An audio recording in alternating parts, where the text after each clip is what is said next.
Hey guys, so this is the deck profile for my Shadow Part 7 deck for the July 2015 format. Advanced, obviously. Isn't much change from the previous incarnation, but I'll quickly get into it and we'll figure out what has changed. It's one card for those keeping score. So we've got 3 Dark Scorpion Burglar. One of your combo pieces. The aim is to send this to your opponent's side of the field, crash into it with your tokens. When you take damage, you get to send a spell card from your deck to the graveyard. That card is to be Jackpot 7. Because it's sent by an opponent's effect, Jackpot 7 will auto-banish. Ergo, you win the game if you can do that 3 times. Dark Scorpion happens to be a dark monster as well. Works really nicely with Allure of Darkness, getting that draw power going. 1 Mathematician. Mathematician's great because it has that draw effect when it's destroyed by battle. It works as a 3rd Squamata. I didn't want to clog with another Squamata because you can run out of Shadows. You can run out of Shadows real fast. So there's no need for a 3rd one, but Mathematician works in very much the same way. It's a spellcaster, so harmonizes nicely with the Wonder Wand engine as well. All in all, really good card with this deck. 2 Beast. Beast, fantastic. This is like your MVP of the deck in terms of getting some draw power going. If you send it to the graveyard, you can draw 1. If you get off its flip effect, let's draw 2 cards and discard 1. If you're discarding a Shaddoll monster, those effects just keep on recycling. So ideally, you want to be setting Beast with the effect of Falco, and then hoping either your opponent crashes into it, or the start of your next turn, you flip him up, and boom, and you're away to go.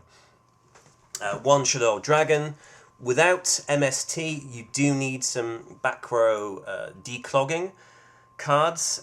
Yes, it's only 1, but more than 1 dragon does clog in the deck. But it's really handy for getting rid of that Kaiser Colosseum or that Vanity's Emptiness or just whatever it might be that you feel is causing you a bit of problem. If you're going for the combo and you can get dragon into the graveyard, then why not just send them there? Blind, pop a back row. You might get lucky and remove a Mirror Force, so or a D Prison or something along those lines. So good card to have. 2 Falco, MVP for recycling those Shadolls. He doesn't do anything in the deck apart from that. Obviously a little bit of monster control on the field as well, because when he's sent to the graveyard, he special summons in defense mode. So you're getting a monster on the field, and the important thing with this deck is not to leave yourself too light on the field.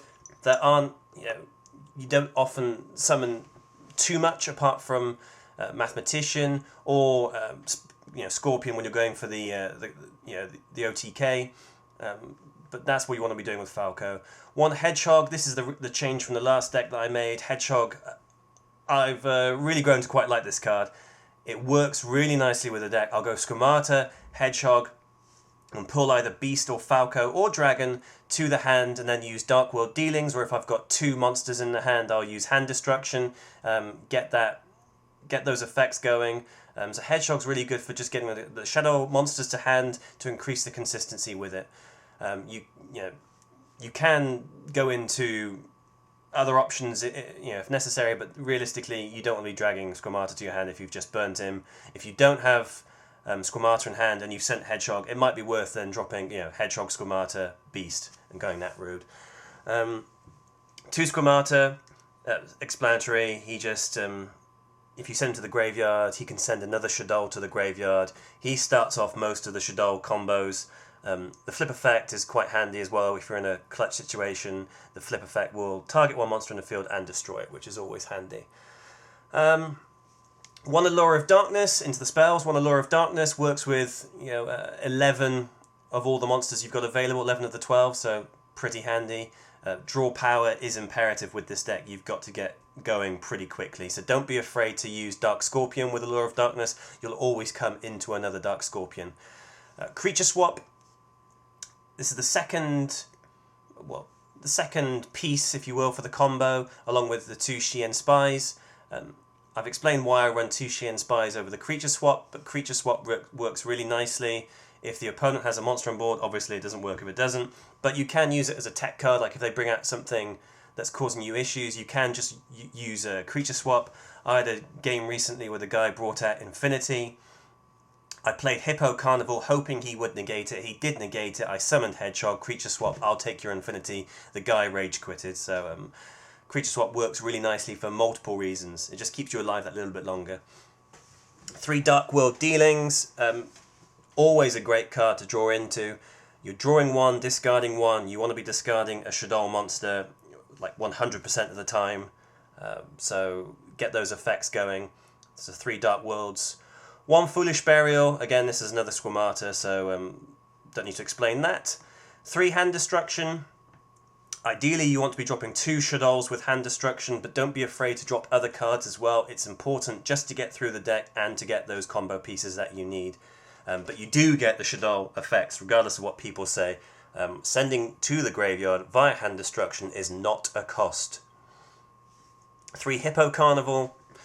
Preferred Jackpot 7 token card, because you can play this the same turn you summon, which is so important because Scapegoat can become a little bit cloggy, having to play it at the end of your opponent's turn all the time. Plus Hippo works out really nicely that if your opponent's going to attack one of your monsters, you can play Hippo Carnival, and what will happen is your opponent can only target Hippo tokens for the rest of that turn. So if you've got a Falco or a Beast or another card you've got set where maybe you've already used the effect of one of those Shaddoll monsters that turn, play Hippo Carnival. It buys you that time until your turn when you can activate those Shaddoll effects.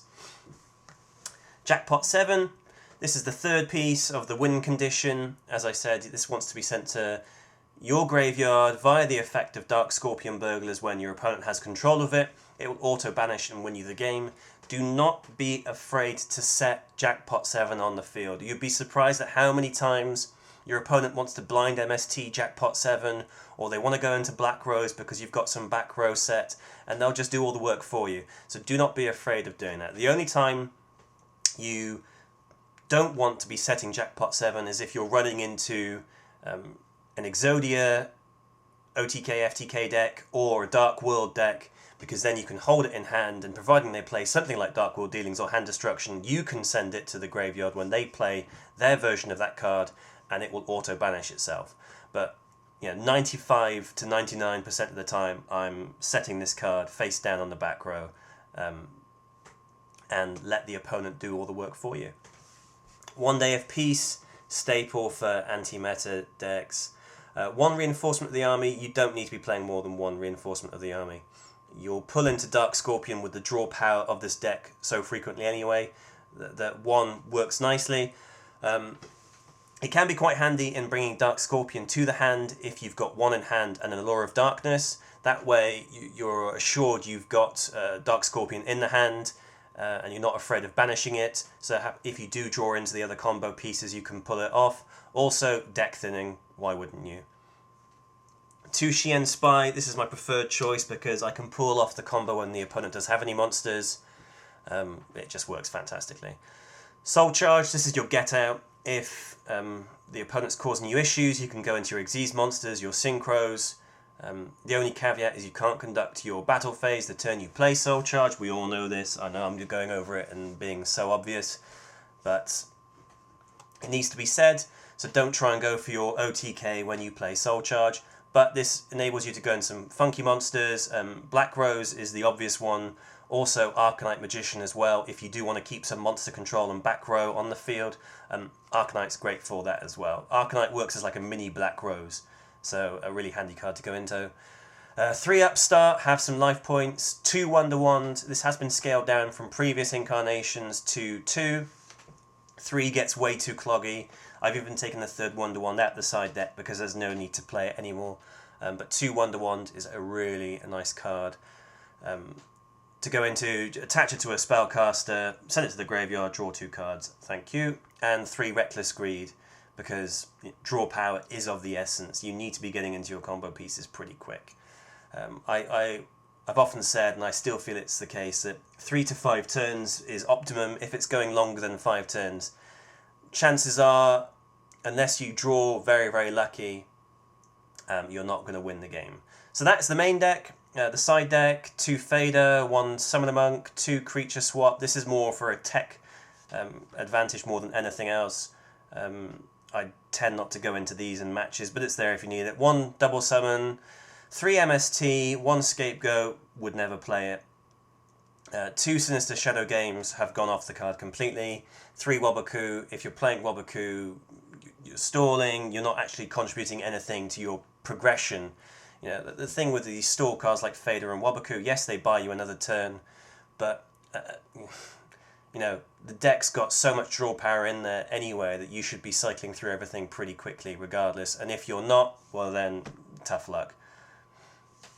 The extra Ally of Justice, Arcanite, Ascension Sky. Arcanite's great because it gains 2000 attack for the 2 tokens it gets when it's special summoned.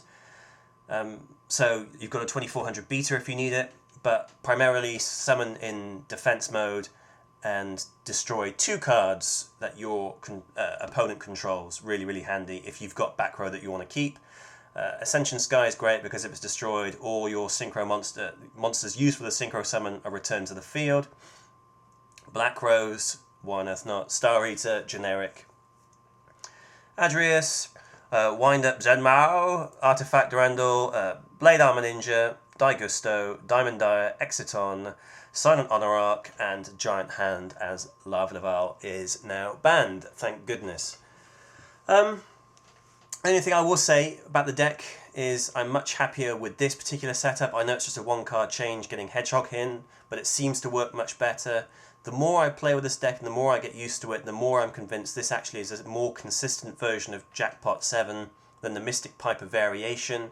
I think it's got more plays you can go into, it's got more outs, it's got more speed, because whereas Mystic Piper, yes, you can potentially draw 2 cards if you tribute it and you draw into another level 1 monster.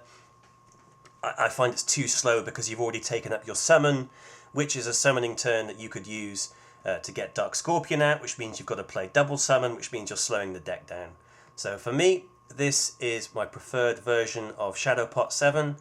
I've got a few kooky little replay files I'm trying to get uploaded, and we'll get them uploaded as soon as I possibly can. But for now, enjoy, everyone take care, and we'll speak again soon. Bye-bye.